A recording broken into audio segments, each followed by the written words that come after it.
our session today. We are all set to move forward with our Financials Day theme for the day.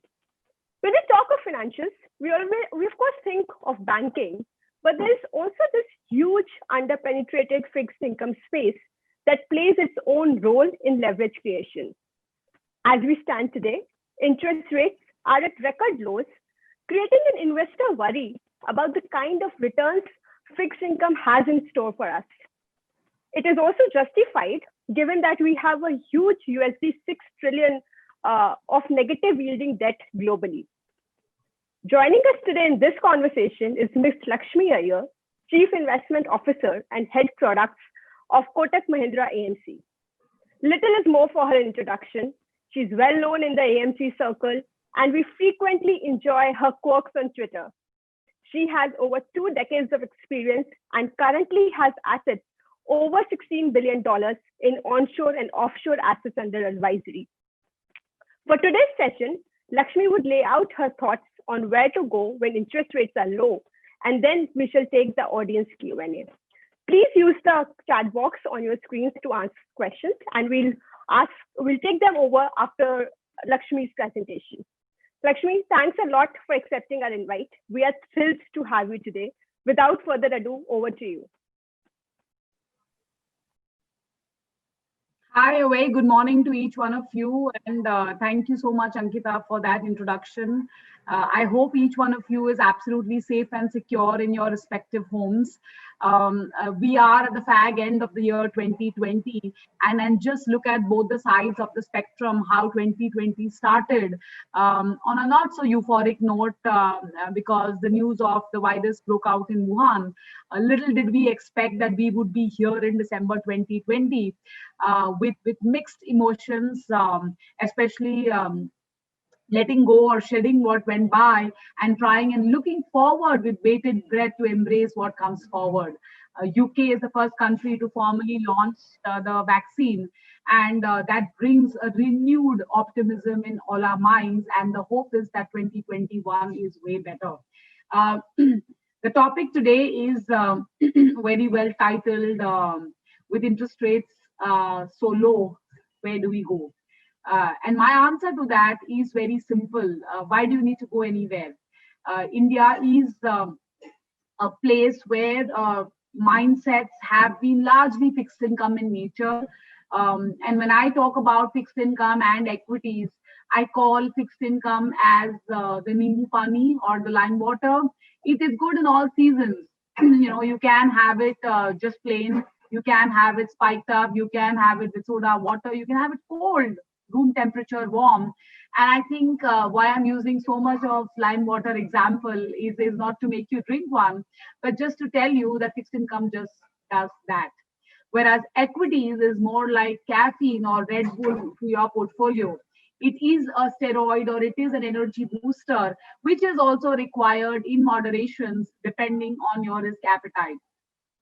Does it mean that if interest rates are low, we do a tic-tac-toe and then we switch asset classes? The answer is absolutely incorrect, because there are various facets within the fixed income space which one needs to analyze and really try to, based on your own risk appetite, just try to toggle within the asset class. It is something like doing an alt tab.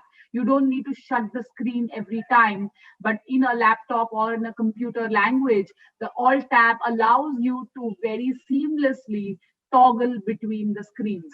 So I think that toggling phase is where we are right now. Were we already or always in this kind of a toggling phase? The answer is again yes and no. There are seasons, okay, when it comes to India, there is only a summer and a better summer, as at least in Mumbai, I would call that. Yes, we do have rains as well. And when you are in North India, definitely you have winters and summers, which are extreme.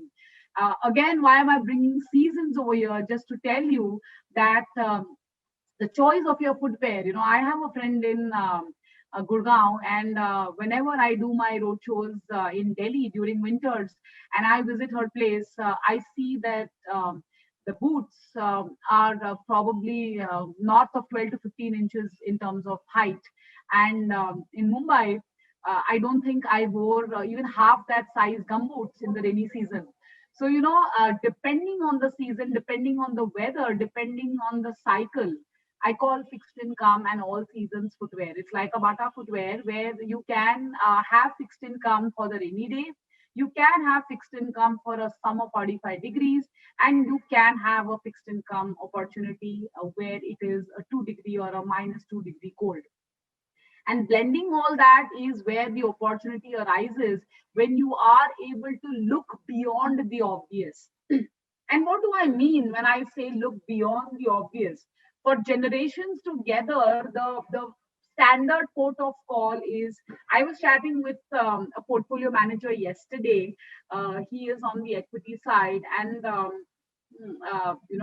has been in the asset management or the portfolio management business for now almost 3 decades. And when I asked him, who or when we were chatting, he said, somebody asked me who is your favorite actor, and immediately the thought came Amitabh Bachchan. Ask a 15-year-old or ask a 20-year-old who your favorite actor is. The answer will be very distinctly different. That doesn't mean that Amitabh Bachchan is not a great actor. Yes, but for our generation, likewise, if you ask me, I don't watch too much of cricket. I watch a lot of movies actually. But if you ask me who is your favorite cricketer, for me, the god of cricket is still Sachin Tendulkar. That does not mean because he's quit active cricket, he's not my favorite. Or that does not mean that a Virat or a Dhoni are not doing a good job or someone else. If I ask my 15-year-old son, his answer will be visibly different from mine. Now, again, you will wonder, why am I giving you cricket examples?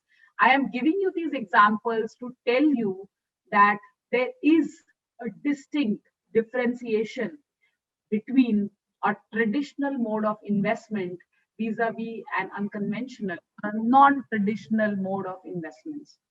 Traditional mode of investments are the plain Jane fixed deposits, the savings account, and all of those which we have been doing for years and years and years together. It is like asking somebody with a 30-year experience who's your favorite actor, and immediately the answer comes Amitabh. So I think that is something which is ingrained. Amitabh will still retain his aura, his status, etc.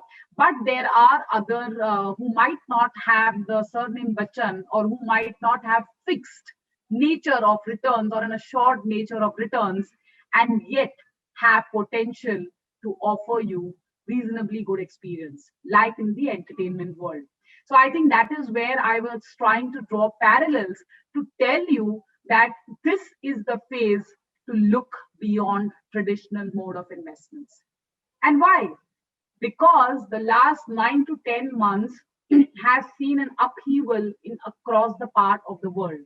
For everyone who thought that Suraj Barjatia makes family movies, whoever said that family movies do not have a villain? Yes, the villain might come as a cameo role, like what COVID has done to all our lives, both professional and personal. But villains don't last. They don't last in movies. They don't last in action movies, let alone lasting in family movies. And they certainly don't last in the real world as well. I will also come to one inflation that lasts forever, but I will talk about this COVID villain, which has got combated by central bankers across the world. Now, what have they done? They've opened up the tap. Now, this tap doesn't give water. This tap doesn't give you craft beer. This tap gives you vitamin M and loads of it, which is money. So every central banker has done a Shahenshah Act. And by Shahenshah, they actually say, Rishte mein to hum tumhare baap lagte hai, naam hai central banker, whichever the central banker of the world is. So they have come in to slay this COVID villain because medical world is just barely finding a solution to slay this villain. So the monetary authorities have all come together and slush the system with liquidity or vitamin M. So when the liquidity is sloshed into the banking system, what happens? You're not spending, mind you. Right now, the villain has made you all sit at home. Of course, now in the last month or two, it's a different song. But I'm talking about for the bulk of the COVID phase. So what do? The money is available, and that money starts chasing asset classes. What kind of asset classes? Fixed income, equities, real estate, gold. These are the three, four which come right top on the mind, but that is precisely what is happening world over. In some countries, the chase has been so pronounced. I mean, the pace of the cop and the thief, or the villain and the slayer, both are so fast that the interest rates have actually gone negative. Now, can you imagine? We are complaining that we have just one shoe, not a pair of shoe, but the other person is saying that I don't have a feet. And this is exactly what is happening in some parts of the world, where out of the total bonds outstanding, almost 20%, 20% is a big number, okay? It's come down from 26%, but it's still a high number, is actually into negative territory, which means you are paying to lend. Very confusing. Just keep it out of the window. I don't think India will have at least the nominal rates negative. So then you see what is the big fuss. There it is negative, India is positive. I am getting fantastic return in my deposits, or no, I do not know. But here is the deal. Because the system is so flushed with liquidity, the banker, if you go to him or her, is saying my way or highway. What does that mean? Saying that either you take my rate or go to the next person. So that's called my way or highway. That's not a very happy situation for you to be as an investor. And that is where, and this is, as I said, is going to last for some more time. The world is flushed with liquidity. Indian banks are flushed with liquidity. Anywhere in the band of 7 to 8 lakh crores. That is the kind of money which is sloshing the banking system. So if Lakshmi Iyer goes to a bank, nobody is out to entertain her to say, oh, come and, we are very honored to have your money. This is the rate you have asked for and this is what I give. No, that's not going to happen, at least for the foreseeable future, as liquidity remains comfortable, as banking rates or the benchmark rates in the country remain low. The Reserve Bank of India very recently, apart from doing a Shahenshah Act, also did a Fevicol Act by saying that the accommodative ka mazboot jod hai, tutega nahi. This is my way of putting it, of course. So bear with my ad and film world examples, but I'm just trying to make the process easier for you to appreciate why fixed income still makes sense. So our central banker last week said that you might be wanting the accommodation to exit. I do not know, but look at it. World is improving. India is improving, no doubt about it. But if I have 10 fingers, all were ruptured. This is the economic, story in 10 fingers. Few of my fingers, which were paralyzed or choked, have started feeling better, but some of them are still numb. Some of them are sore. So it is not a broad-based recovery. We are seeing pockets of sporadic interest. I want to maintain that we are happy with what we are seeing, and therefore, ये accommodative bias का जोड़ है, ये हम निकालेंगे नहीं. This is exactly what they have. I just converted that into one-liner, but they have said that the accommodative bias will continue, and they are not in a significant hurry to remove the liquidity from the banking system. Yes, there is a set path for them to withdraw, which they have already announced to the markets earlier. That will be as recent as March. But even if some bit of money, it is like this, you go to an ocean, and even if you remove 200 buckets of water or 2,000 buckets of water, not 1, 2, 3, it's not going to dent the ocean liquidity. And in that ocean, or in that liquidity phase we are in right now. So we were at tsunami. That tsunami has moderated. It's now an ocean. And for it to become a pond, lake, river, etc., and then to be constrained or restricted to a bucket of water liquidity is going to be a gradual process. So number one, liquidity, gradual process. Number two, remember the Fevicol or accommodative bias ka jod, jo tootne nahi wala hai. The accommodative bias will remain. And number three, world over, interest rates are still zero, flat, negative, or in accommodative zone. interest rate futures in the US are suggesting, so if you were an investor in the US, it is suggesting that till 2025, which is 5 years from today, the interest rates are going to remain zero, ZIRP, which means zero interest rate policy. The Fed officials themselves have officially stated that they will remain at zero interest rate up until 2023. See, all this can change depending on the pace of vaccine, how soon the vaccine starts showing results, etc., etc. But these are all unplanned events for which planning an unplanned event is so difficult. I had planned in the month of January 2020 a vacation in end Feb or early March 2020. About 40 days, 45 days, because you have to do the flight bookings, etc. So 40, 45 days is late, but I still did that, and that didn't happen. So even a planned trip didn't happen. So planning for the unplanned, I think, is very difficult. So I think ceteris paribus, I am led to believe that with interest rates remaining where they are, there is a very strong case to continue your allocation into the fixed income territory. The question next, therefore, arises is that what kind of fixed income strategy should one look at? Here again, no marks for guessing. The more you wean out of strategies like overnight liquid and focus yourself into buckets which are north of 2 to 3 years in terms of duration mix, and you position your own investment horizon in sync with the portfolio maturities. For those, I am sure all of you are very well initiated into the world of finance and are already doing a fantastic job with your investments. And therefore, I would say that the emphasis here on the role of an advisor or a sarathi or a coach, as you call it, is absolutely noteworthy. So the team at Edelweiss, say for example, if you are talking to each of your touch points, I would urge you to do that, because this is a complex maze. Easier it will look from outside. When I actually entered the Bhul Bhulaiya in Lucknow, I thought it was a sitting duck, and the guy or the guide is actually trying to con me.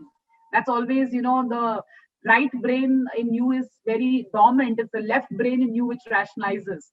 Only when I went inside and tried my stunts and I told him, look, I'm feeling claustrophobic, get me out. And he was the guy who actually got me out. You call it trick or treat, it doesn't matter. For me, it was a treat to get out of that Bhul Bhulaiya. So I think it's very important that this navigation course has to be consummated with your advisor, because for everything there is Google. You can't, Google your symptoms and expect a solution. That is possible only in the utopian world. We are in the real world. So I think it does make immense sense to extend maturities on your fixed income portfolio with the expectation of capital gains, yes. But to my view, after the policy which I read last week, I think it is carry over capital gains. So chase the carry could be the theme that you should certainly follow in your fixed income portfolio. And what do I mean by chase the carry? Look for doesn't mean you have to go down the credit curve and dilute everything. I'm not talking about that. Within pockets of fixed income in the high grade or the high investment grade space itself, there are plethora of opportunities. Let me just take one example which will seem the case for you as to why fixed income via mutual fund investments, not just sticking to the erstwhile superstars, does make sense. Assume you have a triple A PSU bond. Okay, it's a high grade kosher bond. It's AAA. A 1 year bond of that entity, whichever that entity is, you can visualize whichever is your best or your favorite star there, will yield you 3.8%. A 10-year bond of the same issuer, the same AAA PSU issuer, will yield you 3% higher. Sorry, 3% higher, 6.8%. Now this holding, assume, is for 1 year. Okay, so you took the 10-year bond because you got convinced by what I told you, and your neighbor bought a 1 year bond. So you started earning 6.8 from day one, and he or she started earning 3.8 from day one. Now let's do the report card performance of both your holdings at the end of 1 year. Assuming interest rates were flat, the person who held 3.8% mature, he got 3.8. It's a PSU, so obviously I'm eliminating credit risk right now. The one who held 6.8, again at the end of 1 year, nothing happened to interest rates. He or she got 6.8, which is you who got 6.8. See the carry? 3% extra carry. That is what I'm saying. Chase the carry. Same credit, no dilution, chase the carry. Curve is very steep.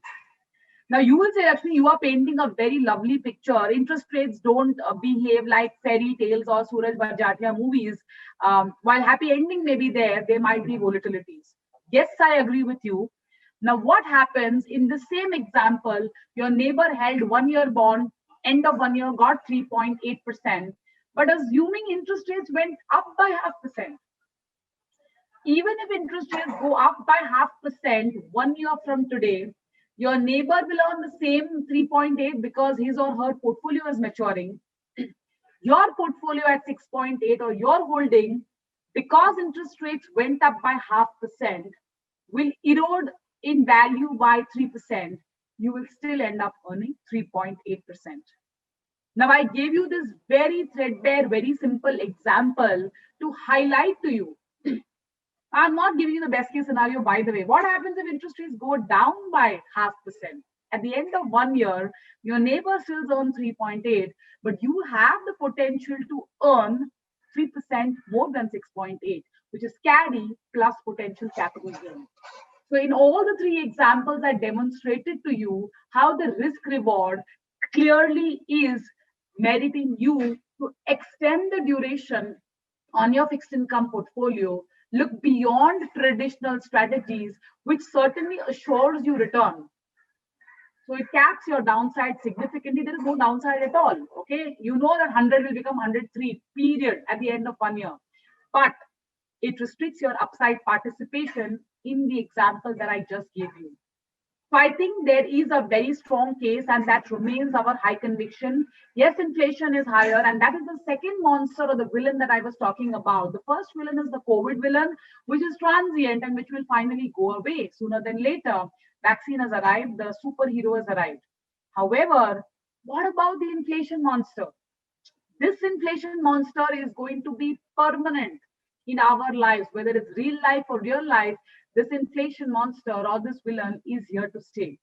So how do you slay this monster?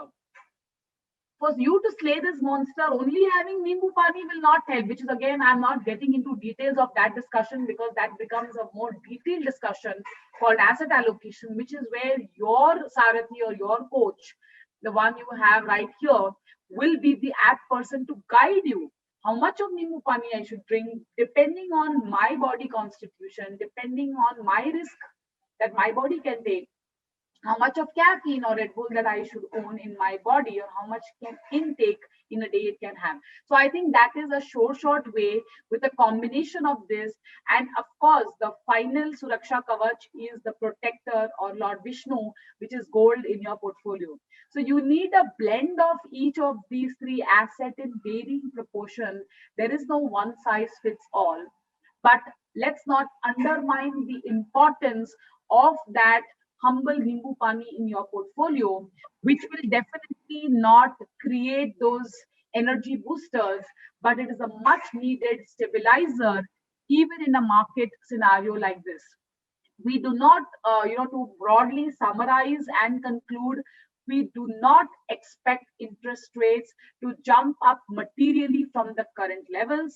However, when you invest in a fixed income strategy today, assuming you're all convinced, it is not that you will start making money from day one, which means what is eternal as part of all our lives is volatility. If moods can be volatile, markets are definitely meant to be volatile. So I think it's very important to keep that in mind, that riding through the volatility is something which has to be imbibed as part of our DNA, because even in a medical course, if you are having an antibiotic course and the doctor tells you to finish it in 5 days, one day you have it and you feel better. If you stop the course, it is detrimental to your health. So likewise, not staying the course, even in the financial markets, is clearly detrimental to your portfolio's health. So I will pause here, and we can definitely open this up for Q&A. Thank you. Thanks, Lakshmi. You've made very difficult concepts come out live in front of us. I've not enjoyed listening to interest rate inflation talks this much before. Even the RBI's MPC looks nice and bright to me after your session today. So as I mentioned at the start, there's a chat box for the audience to send in questions and that we collect and pass it on to Lakshmi. We already have a few lined up. But Lakshmi, as I understand, fixed deposits is probably Amitabh Bachchan for all of us. Now, who is the new Amitabh Bachchan, or rather, let me say, new Ayushmann Khurrana? Where does the FD money go now? Now that FD rates are dropping to about 5.5% or lower, where's the audience going now? So Ankita, you did mention who the emerging Amitabh is, because Ayushmann is one of my favorites as well. But I would say that suddenly when you say Khan, what comes to mind is Shah Rukh Khan, but then parallelly you also think of Salman Khan and Amir Khan. So the moment we talk about diversifying out of, say, fixed deposits, there are multiple options which come to mind. So if somebody is saying that, you know what, I want to do just a 1 year FD replacement, not a 3 year, I don't have money for 3 years. Is there a fixed income superstar available? Answer is yes. You can look at categories like low duration funds or corporate bond funds. If you say, no, this is not 1 year money, I've been doing 3 years and I'm okay to live with some bit of volatility, but I know, I understand the concept of giving reasonable downside protection and trying to participate in the upside if there is any, then the logical extension for such investors would be to go into categories like short-term bond fund, like the PSU bond fund, where there is no dilution of credit quality. So it is a high-grade portfolio experience. So it's not an adulterated or concentrated or a diluted portfolio proposition. And then you write it on for 3 years. I call these funds as Zor Ka Jhatka Dheere Se funds. Zor Ka Jhatka, interest rate can move latkas, matkas, jhatkas, but the intensity, because the portfolio durations of these funds are typically in the band of 1 to 3 years, it kind of cushions. So they act as shock absorbers, and therefore I call them the Zor Ka Jhatka Dheere Se fund. But therein I have a macro investor who comes and says, you know what, don't give me all these diluted sulfuric acid. I want the purest form of cocaine. What am I in for?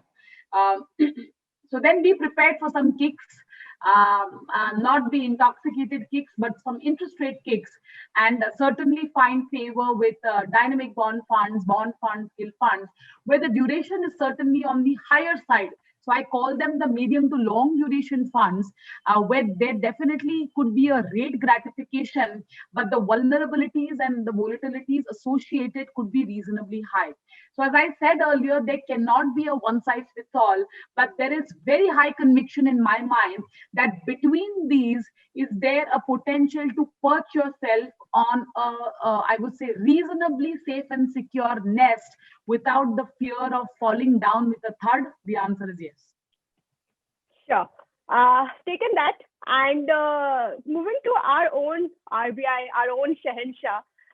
So we've seen a great interest rate cycle. I think it started in 2019, and we were at about 6.5 at repo. We stand at 4 at repo. 115 basis cut since the pandemic, rather February, that we've seen 515 to 4. But our GSEC yields from February to now have only dropped by about 50-55 basis. So what is your sense of being a Shahenshah at this long end of the curve? Term spread is at about 190-195 basis. It's steep. The curve is steep, getting steepened rather. So is there an opportunity in the long end for the investors? And also, how much steam do you think is left in the transmission process? Definitely, there is a steam left at the long end of the yield curve. There is no iota of doubt in my mind. The 10-year benchmark yield curve that we see in fixed income is in some sorts very similar to Nifty. So imagine if there are investors in this audience who just owned Nifty. And there are equal good owners in this audience who did own components of Nifty, and they have been obviously and they have done significantly better, because world over and in India we have seen a polarization or a bipolar trend where you have seen 5 stocks or 6 stocks pull up the entire index, whether it is Dow, whether it's Nasdaq, or whether it's our own Nifty. Again, why I'm getting the equity analogy here is to tell you that 10-year is just a goalpost. The portfolio that we manage may have little, no, or nothing of 10-year benchmark at all, because it is the value surrounding the benchmark that will add value to the investor's portfolio. I gave you the classic example of a 10-year AAA PSU vis-a-vis a 1-year AAA PSU. Look at the gap, it's 3%. Look at the gap between the 1-year treasury bill. The same example, you say you don't even like PSUs, for example. Let's go to Government of India, which is the absolute kosher portfolio that you can own. The 1-year treasury bill in India is again 3.5%. The 10-year note in India is close to 6%. Look at the gap, 2.5%. So in history or in my career, I have spent now 2 decades in Kotak Asset Management. This is the steepest ever yield curve I have seen. I have not seen an yield curve even as steep as this in the global financial crisis, which hit us in 2008, 2009. Yes, is it going to resolve for itself? The answer is no. You require a catalyst, right? It's for a chemical reaction to expedite the process. So that catalyst is our Reserve Bank of India. So the Reserve Bank of India has been conducting open market operations or Operation Twist. Now, in this twist, they are buying the long bonds. So you have to actually picture the Samudra Manthan scene, where the Asuras and Devas are actually churning the ocean and suddenly poison comes up. So this widespread is the poison which RBI as Lord Shiva is saying, Main Hoon Na. If you like mythology, then it's Lord Shiva. If you like movies, it's Shah Rukh Khan who says Main Hoon Na. So he does the Main Hoon Na act and he says that I am here to absorb the spread, so give it to me. So in Operation Twist, he buys the longs and gives you the short bonds. And that is how it is helping as a catalyst in compression of spreads. So I think going forward, you have this huge carry to it. This is what I call carry, the spread. The difference in yield is the carry that we enjoy. You enjoy it so long as the spread compression happens. And assuming this Main Hoon Na or this Shah Rukh Khan retires and says that, no, I'm not going to do this Main Hoon Na act anymore, you still end up enjoying the carry. The capital gains may not be there. So I think that is the best and worst case scenario where we believe that this spread, this widespread can certainly be played about. Sure. So I think in our recent MPC also, they've given this guidance that they'll continue with this open market operations and Operation Twist also. But despite that, this year is tricky in many ways, one being the fiscal pressure. Recently there was a headline saying that the government might increase the 30 lakh crore expenditure they had promised. Inflation has remained sticky for too long now. Obviously, supply side concerns have their own weightage, but I think it has exceeded what RBI was previously pegging in, and I think economists at the streets were pegging in. So in that regard, do you think there'd be more aggressive OTs coming up in the next 4 months of this fiscal year? Or do you think RBI could do something more aggressive to start wrapping back liquidity in the shorter end of the curve? See, again, I'll wear my filmy hat. And, today Reserve Bank of India is very akin to Rajnikant. Single-handedly, it is trying to battle multiple villains around it. We all know what happens to Rajnikant. So finally, I'm assuming the same thing happens to Reserve Bank of India. They are playing the multiple ball juggling act. So on one side, they are getting COVID-related pressures for which they have to keep the policy accommodative. On the other side, the supply side constraints, it's not all of us sitting in this room which are chasing the goods which has led to inflation pressures go up. It is because of supply side constraints, the logistical bottlenecks which has led to a spike in inflation. They have to tackle that. Then suddenly somebody will come and say, oh, you are Central Bank of India. Don't you know that you're responsible for growth also? So then the central banker takes on that mantle. So, effectively just picture this, how Rajnikant, for those who have seen Rajni movies, I am a Tamilian, so obviously not that I have some great fan following, but he's a good actor and I love it. It's with good humor. So it's actually like that. Even if you've not seen the movies, you can relate what I'm saying. You can Google.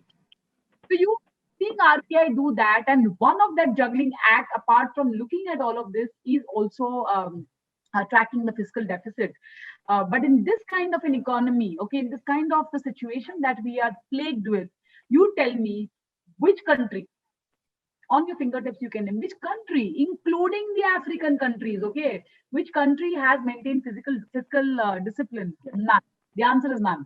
So you have to spread your wings longer when you think that that is the time you need to rise to the occasion. And I think that's exactly what the central banker has done. And the view going forward is for this year, I don't think there is anything additional in terms of supply that is likely. That is FY 2021. For FY 2022, there is a reasonably high chance that the fiscal deficit, the fiscal discipline may still be compromised because we are not out of the woods. If we were out of the woods, this conference would be not a virtual conference, right? So there is still time for us to do a mass congregation. So it's good to be partying right now, but do a house party. And I think that is where the Reserve Bank of India will try to manage all these levers to ensure that Operation Twist and open market purchases, though they might be sporadic, will continue because just imagine you're just starting to grow and then somebody thwarts you. So when the yield curve is very steep, it just thwarts the yield curve, and then the lending from the banking sector to the sector also becomes challenging. So I think my view is that this action should continue. Yes. And I think, Lakshmi, we agree with you on that. We've always been writing that, growth has been underweighed by the stimulus measures that we've seen in India. I think we can have a lot more of fiscal and monetary coordination, a push that we rather need at this time. But moving back to Lakshmi, your comment and extending the maturities, there's an audience question on do we go to corp bonds? As you said, we need not go down the credit curve. So do you think the high grade corp bonds will repeat the last 5-year performance you've seen? In terms of the magnitude of numbers, I'm not very sure. And I think I would like to err on the side of caution that the direction of returns may be right. You still will accrue positive returns, but the magnitude of returns, given that we have seen front loading of capital gains, will not be as much. Today, I'll give you an example. If I'm running a PSU strategy, a good high grade portfolio with a duration of 2.5 to 3 years, the portfolio yield is barely 5%. But the same thing, if I run a duration of say 5 to 6 years with the same portfolio quality, my portfolio yield jacks up to 6%. So I think that is the spread, or that is the carry advantage that I would urge investors to capitalize on.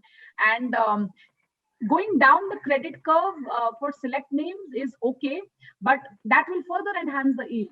And let me give you one more example. So I gave you high grade portfolio of 5% with 2 to 3 year duration. You go to 5 to 6 year duration, same quality, high grade, bluest of bluest chips, portfolio yield enhances by 1%. But suddenly you come and say that, give me a little bit of steroids. Small steroids are okay, but don't give me heavy antibiotics. I'm okay with running a moderate duration. So the answer to that is the third fold, which addresses your query also to some extent, is that it's okay to have some non-AAA names, which probably are leaders in their space, but may, because of the nature of the business, whether you talk about a steel sector or the power sector or the NBFC, say gold loan companies, etc., because of the nature of some of these businesses, they may never get to be AAA. But the fact that they are non-AAA by a notch or so can uptick your portfolio by another 100 basis points if you maintain a duration of, say, 2 to 3 years. So 100% AAA portfolio, 2 to 3 years, 5%. A 70-30 portfolio, say a AAA with a 30% high grade non-AAA, AA plus, can actually have a portfolio yield of close to 7%. And again, mind you, I'm again reiterating, this is not diluting the credit proposition. So I think you can have hybrids and cuts of these strategies, as I said, depending on your own risk appetite to coexist. But non-existence, according to me, is not a solution that you should have in this market. Sure. So 70-30 between AAA and high grade AA mix is what you suggest. Lakshmi, there's an interesting question there. Do you think that the definition of cash has changed now with liquid yields at 3% or so? Definition remains the same. It's just that overnight funds and liquid funds have kind of converged in terms of returns. Because, there is, I'm sure most of you would have seen this movie, Oh My God, by Paresh Rawal. That movie thrives, the theme of that movie is thriving on fear psychosis. So when you're thriving on fear, there is this legit reason to believe anything which the government tells you. And in this particular case, what is happening is people are calling it doomsday, end of interest rate cycle, and a lot of theories floating around. So that is leading to more and more people go into these oh my God funds. I don't call them the overnight funds. I call them oh my God funds. Both start with O, by the way. Okay. Now these are rating you a paltry 2.7 to 2.9. My point is, why are you doing charity to the mutual fund industry? Don't do it. So there is no definition change. This is the overnight funds and liquid funds have kind of merged in returns because the same category of investors are trying to also be closer to liquid funds because they don't want any volatility. And I think, even if you get out to take or drive your new car and say that I do not want a single scratch, then it is only warehouse or go down worthy or garage worthy. It is not drive worthy at all. Yes, it is fair to say that I don't want any accident. I think absolutely acceptable. But to say I don't even want a small scratch, not even a dent, scratch, okay, is not acceptable in the world of investment. So I think you need to be prepared for small scratches. It's okay, and that's what I call volatilities. But weaning out of these oh my God category funds is inevitable, given that carry is going to be a very real theme, at least for fixed income investors. So I think cash is futile, according to me. Okay, taken there. There's a question on a structural issues that we face. So why have FII shunned India in the debt market? We have a stable rupee, good external situation, higher rates than peers, but FIIs have shunned India. So how do you see that? That is a mystery to me also. When the COVID actually hit the world across, the general perception was sorry, the rupee is going to go completely belly up. It is going to blow. It is going to make new lows, etc., etc. So a lot of these doomsday theories led to one mass exodus. After that, if you see, while the FPIs in India have been net negative on fixed income, what they're doing is they are actually buying high yield, or I would say junk bonds outside of India, which are yielding you, YTMs of close to 5.5%. Now, here is my theory, if that same investor had stuck to Indian bonds, he or she over the last 3 years would have made at least 7 to 8% in dollar terms. It's hindsight. What about the next 3 years? The next 3 years, I'm saying, even if the currency ends up depreciating 3%, and you end up making, say, about 6%, 1%, I assume that portfolio management will add, the foreign investor might still end up earning at least 3% over the next 3 years. The 3% is dollar yield. What is US yielding you? US is not even yielding you 1%, and that too on a 10-year bond. I'm talking here about a 2-3 year duration. So my view is the way they have come back with a bang in equities with over $10 billion in the month of November itself. In fact, this December year to date, the foreigners are net buyers even in fixed income by the small amount, 2,000-3,000 crores. They cannot ignore the carry is what my view is. I had a conversation with our, a lot of foreign portfolio investors, which are largely concentrated in the developed part of the world, which is US, UK, etc. They seem to be excited. There's not going to be much of action because everybody is now waiting for Santa Claus gifts. So they're all on hibernation period. My sense is that January is when they will have a fresh relook because the currency has actually defied gravity. And I won't be surprised that we end the year with a marginal appreciation bias because at $560 billion of foreign exchange reserves, we again are faced with the problem of plenty. So yes, it is a little bit of a conundrum because they are buying assets outside of India. The main culprit for that, according to them, is their own mental block on the rupee. They do not want to take hard currency exposure, and they're very happy with the dollar, come what may. So, it's that invincible status that they are assuming right now. But having seen the returns, as I said, conviction is gradually building up, and I won't be surprised that we will start seeing, a net buying starting January onward. Sure. Okay. So speaking of US and the bond markets there, they've rather seen a 35-year bull run. Indian yields have been sideways since ages. I think 2013-14 also we stood at about 6.5. We started the year about the same levels. So do you think India has just started or is in a bond market bull run now? I won't call it, Ankita, a bond market bull run as such. As I said, bull run is when, carry agnostic, you are actually, hinging on huge capital gains. I don't think we are in that phase in India. More than a dream run or a bull run, I would say Indian bond yields right now have the Gully Boy status. For those who have seen the movie Gully Boy, where there is a talk of inclusion in the bond index. It might not happen today, tomorrow, but certainly there is a path being carved, or there's a roadmap being carved towards that. And once that inclusion happens, you will see steady state, at least depending on how much is included in the index, anywhere between $2 to $5, $6 billion entering from the only benchmark huggers from outside of India into India. And additionally, if you look at even in India, I'll just park outside for a moment. Even in India, as I said, there is this necessity to wean out of traditional mode of investments because the returns, though assured and high on safety, are very paltry and very measly, and the inflation villain is very, very overwhelming and very, very powerful. So I think that Gully Boy status, which says Apna Time Aayega, I think that Apna Time Aayega is something which is gaining momentum right now. So, if you see in the month of November, you saw in the month of October also, while the domestic investors were net negative in equities last month and the month before last, they're hugely positive in fixed income. And this is not just institutional India, by the way, this is also retail HNI, MHNI India, which is participating. So there is more substitution effect also, which we are seeing a trend underway. So I think that Gully Boy is set to morph itself slowly but steadily. Okay. But I think we should get there. And I think every budget we have something to increase the fixed income penetration, but the efforts have been lagging, but it should play out one day. Time aayega, as you said. Lakshmi, how do you resolve the big question that most fixed income funds are yielding negative real rates? What do you make of it?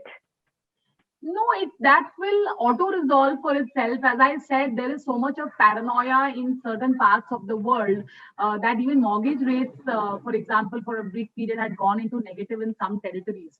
The only answer to that is, like a liposuction. When the liposuction happens, you're removing the excess fat. And the balance sheets of these central bankers have bulged beyond means.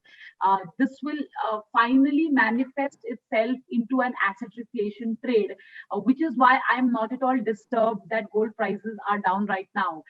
If you are looking at, again in Hindi parlance, lambi race ka ghoda types, you will still not be deterred by the current meltdown that we have seen in gold or the current risk-on sentiment. So there is a very strong case that risk-on sentiment can prevail and gold can also prevail.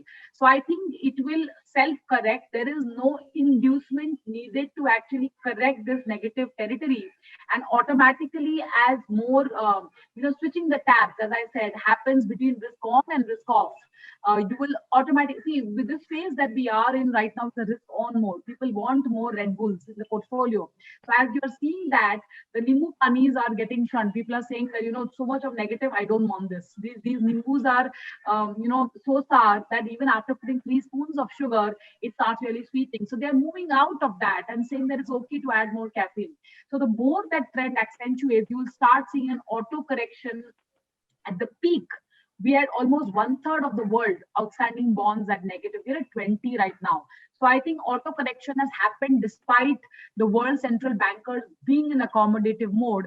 And as we get into 2021 and 22 calendar years, you will start seeing some more auto correction. My sense is that this trend of negative interest rates, the percentage will only start diminishing going forward.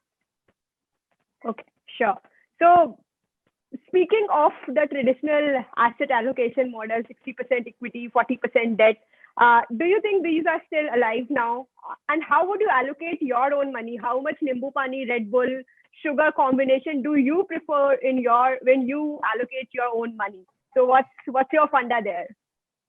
So 60-40, 70-30, these are all numbers to suit the mind's imagination. My only assessment of how much of Red Bull, how much of caffeine, and how much of Lord Vishnu, which is gold, that is the inflation slayer that you should have in your portfolio. That way, even equities is known to be an inflation slayer, is a function of only your risk appetite, nothing else. And therefore, you and me might be similar in constitution, lookalikes, etc. We might be identical twins also, for example, but the DNA is visibly different. The risk appetite is visibly different, and the tenor with which you want to hold, you might say, you know what, next 12 months I want to buy a house, but I have risk appetite. Sorry, caffeine is not for you. Red Bull is not for you. You have to be overweight. The Nimbu Pani, however khatta it is, you have no choice. But here is an investor who says that, 5, 7, 8 years, volatility, who cares? Fill it, shut it, forget it. That's my approach. Try to maximize portfolio returns for me. Then wean off how much ever Nimbu Pani you can exit, please exit at the overweight equities. For my own portfolios right now, I'm at that phase where I don't require regular cash flows from investments. I am definitely in the growth stage of portfolio for the next 10, 15 years. And therefore, I have an overweight of caffeine, which is a Red Bull and equities in my portfolio. I do have both gold and fixed income. Real estate definitely is part of the portfolio, but they are all tail end allocations. I'm okay to have जोर का झटका जोर से as far as my portfolio. Up until March, the portfolio significantly underperformed. But the moment you turn a Gandhari, and Gandhari had eyes, but she actually wore a blinder because her husband was blind. So the more you have a Gandhari approach and turn blind eye to portfolio volatilities, it does not really matter. It's ultimately the risk appetite which you have to assess with your friendly advisor. Okay, fair. So that's what suits you. And I think we'd all advise people to get in touch with their respective financial advisors to suit their own needs. But as a contrarian and for investors with risk appetite, is it time to go down the quality curve? Has the tipping point been reached in a certain sense? Without a doubt. Okay, now here is my take. In the month of April, apart from COVID, we had another attack. I call it the COVID attack on the mutual fund industry, where we saw one of the funds shut down at 6 schemes. And I almost lost all my, fluency or fluidity in my body, trying to shout through the roof, telling investors that, look, this is not a credit crisis. This is a liquidity crisis happening with a particular fund with a few schemes. It is not an en masse. Please don't paint the entire town red. But out of 10 investors, 9.9 didn't listen. And they exited. And there was a mass exodus on the fund. Every fund suffered. Every fund which had a name credit, kind of suffered.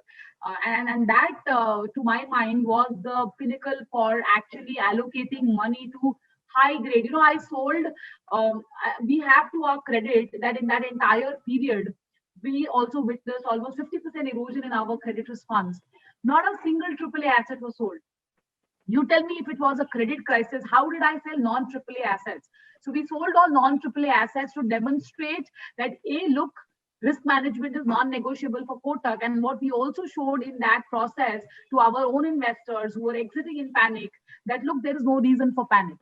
People will say at hindsight, but on the day I kept selling the bonds, I kept writing notes to my investors saying that this will pass and you will regret. Because in the past, in the future, if I show them the past returns, he'll say, at hindsight, anybody could have said. So that was our conviction. And I am sharing that conviction with all of your audience and with all of you as investors right now. If you actually spot a legit credit, of course, take your inputs from your advisor, talk to the fund house. And if you like a credit, it need not be AAA. Please keep in mind, in the last 3 years, every credit episode happened, near 90% were actually AAAs. So please don't be under this, mirage that if it is AAA, it can never default, and until death do us apart.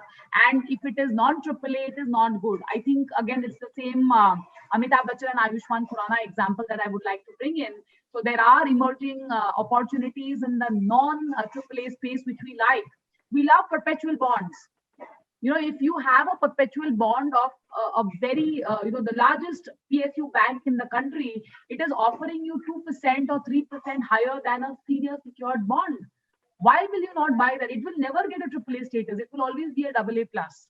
But then the mind colors with, a Yes Bank bond which got written off. Yes Bank was a private sector bond, which had to, which got written off. Debatable, I'm not getting into those conversations, but one needs to differentiate between chalk and cheese and take the right investment decisions. So the pointed answer to your question, Ankita, is, does it make sense to go down the credit curve a little bit and Thanks, Lakshmi. We took your advice on going down the credit curve. And sorry, we had a small technical glitch at our end just now. But before we end this call, I must say we've really enjoyed this conversation and looking at the fixed income with a all filmy approach. My last question to you is rather on the first side. What is your current anthem for the market? Your call. So 2 anthems, one on the investment side, Lage Raho, and on the personal side, from the health side, Tike Raho. I think this is the anthem and the take home for the day. Okay, so Lage Raho and Tike Raho is what the Lakshmi's anthem is. Thank you so much for accepting our invite and engaging in this conversation. We thoroughly enjoyed it, and we look forward to speaking to you more often now. Thanks a lot. Thank you so much, and all of you stay safe and stay invested. Take care. Bye. See you.